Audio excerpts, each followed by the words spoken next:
everyone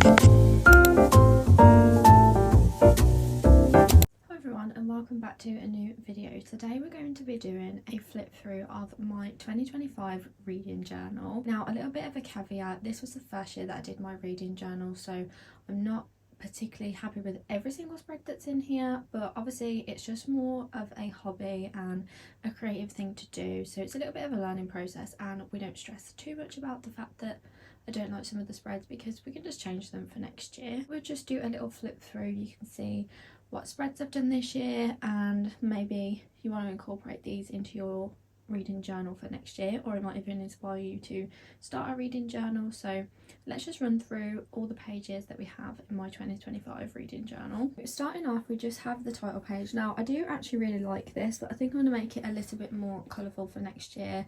I think that's what I'm going to do for a lot of the spreads, make them just a little bit more colourful, but I am actually quite happy with this one anyway. I like the font and stuff that I used. Then we just have my dashboard. So I've got my bookish goals and my monthly tracker. Now, I like having this information in here, but I do not like the spreads that I chose, so I have got some ideas on how I'm going to change that for next year. Then we have my 25 books of 2025. So these were the 25 books that I wanted to read this year as a priority.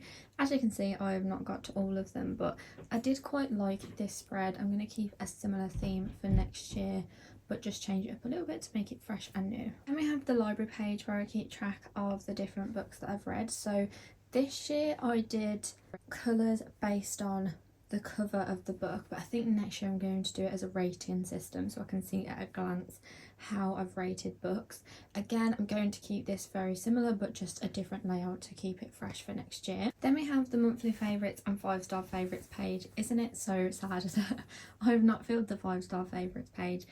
That's really upsetting me, but here we are. I haven't updated November's monthly favourite yet. I think my monthly favourite for that month would probably be A Court of Silver Flame, so we just need to print out that one. I like having this information in the reading journal, so we'll be keeping these spreads, but again, different format. I just want to make everything a little bit more colourful. Also, it annoys me that the books do not fit properly in those lines. Then we have Bookish Bingo and the A to Z challenge. I really liked having these. It was just a fun little challenge to do throughout the year.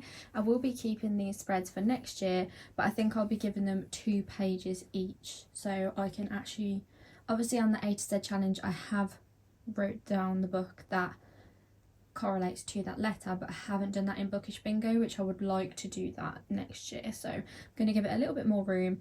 And then I can also have some more prompts in there as well, and like update it, have some new ones. So if you've got any ideas for these, let me know. And if you have any books that start with Q, R, U, V, X and Y, please give me some, because I was struggling on those ones. Then we have the series tracker. I literally hate this layout. I really don't like it. It's too wordy for me, so I have an idea on how I'm going to do it next year that I saw Rachel Catherine had in her reading journal. I much preferred the layout that she went with, so I will be going with that next year. But I do like to track the series, but I've done terrible on actually finishing series, and I've now started even more series, so I need to actually make it a priority to read more series next year. Then we're into the monthly spread, so I always do a month page, a TBR page, a wrap up. I did start doing, which I'll show you here, so I would log my book club's pick in the TBR/wrap up section, and then I also would pick my favourite book of the month, which just happened to be my book club's book this month, and make a collage of that.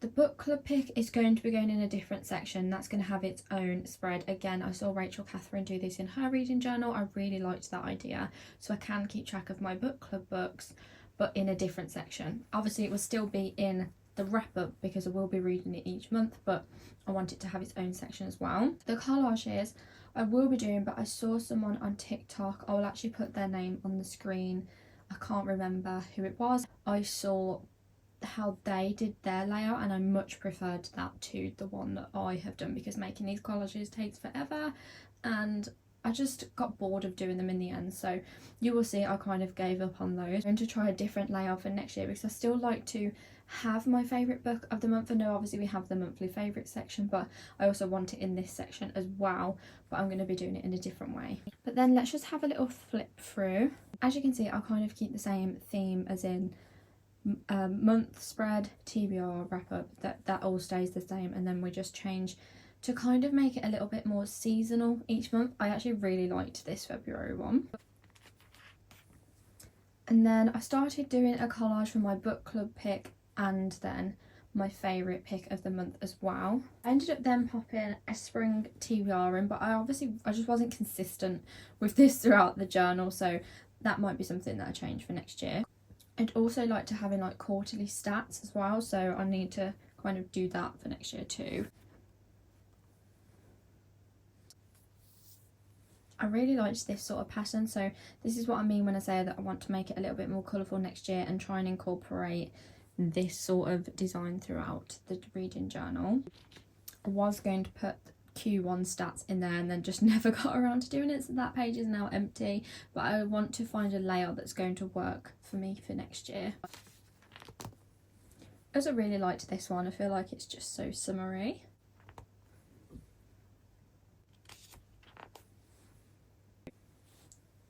This is kind of where the collages go downhill because I just gave up on doing them.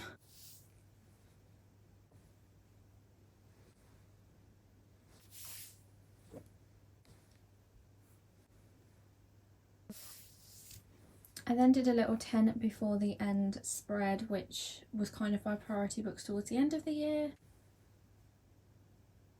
Again, I left a space to do a collage. I also haven't put the ratings for October, so I need to do that, but I was leaving space to do a collage and then just didn't get around to doing it. Not October, sorry. I didn't put the ratings for November. And then that is where all the December books will be going, but those are all the pages in my reading journal. If you guys have any ideas on stuff that I could incorporate in next year's one, please let me know in the comments, because I'm always looking for new things to add in, because I definitely want to fill next year's one out more, and I don't want to be scared about duplicating information on different spreads, because I feel like it's just fun to fill stuff out in my reading journal. Like, I really enjoy doing the bookish bingo section, so I'm going to try and find more fun things like that. I do like a seasonal bingo or something, like a spring one instead of a TBR, just do like a bingo thing. That is everything in this reading journal, so thank you so much for watching. Please let me know if you have any ideas on stuff I can include for next year, and I'll see you all tomorrow for another day of Bookmas.